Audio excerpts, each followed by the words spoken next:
জাতির বিরাট সংখ্যক জনগণের নেতৃত্ব দিতে যাবেন আর তার ভিতরে ধৈর্য থাকবে না, নিশ্চিত এই জাতির জন্য কতটা ভয়ঙ্কর ক্ষতি ডেকে আনবে।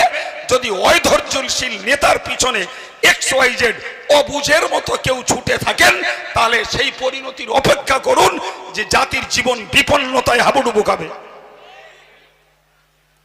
সম্মানিত ভাইয়েরা, যে 5 নম্বরে বলছি, মনে রাখুন, জাতির যদি নেতৃত্ব দিতে হয়, জি, জাতির নেতৃত্ব দিতে হলে তাকে হতে হবে জাতির সেবক। প্রিয় নবী বলেছেন, সাইয়্যিদুল কওমি খাদিমুহুম, জাতির নেতা তারাই যারা জাতির সেবক। চিল্লে বলুন সুবহানাল্লাহ।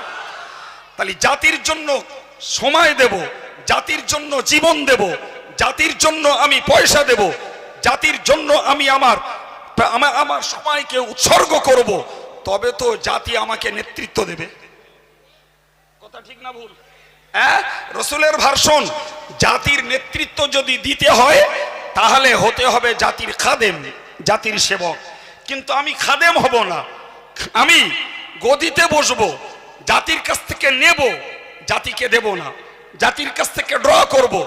যে প্রপার চ্যানেলে, আনপ্রপার চ্যানেলে, কখনো সরল পথে, কখনো ব্যাকা পথে, কখনো সহজ কথায়, কখনো বা প্রতারণা করে জাতির কাছ থেকে পয়সা লুটবো, লক্ষ লক্ষ টাকা, কোটি কোটি টাকা জাতির কাছ থেকে ড্র করব নানান ছলনায়, অথচ জাতির জন্য পয়সা ত্যাগ করে জাতির সেবায় কাজে লাগাবো না।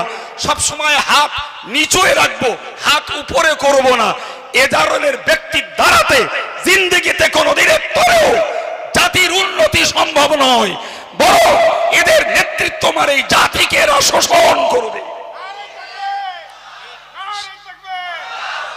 যারা ব্যক্তি জীবনে স্বার্থ ছাড়া কিচ্ছু চেনে না, ধর্মের সেবায় স্বার্থ ছাড়া কিচ্ছু চেনে না, চেনে না নিজেদের জীবনের উন্নতি ছাড়া কিছুই, যারা জাতিকে জুলুমবাজি করে জাতির রক্ত শুকানো পয়সায় যাদের গাড়ির চাকা ঘোরে, এরা যদি জাতির নেতৃত্ব চায় তাহলে নিশ্চিত মনে রাখতে হবে, আজ জাতির পকেট শোষণ করেছে, কালকে এরা জাতির জীবন শোষণ করবে।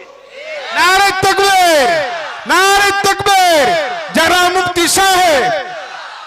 সম্মানিত ভাইরা, আমি আপনাকে বোঝাতে চাইছি, তাহলে জাতির নেতৃত্ব যদি দিতে হয় তাহলে জাতির সেবক হতে হবে।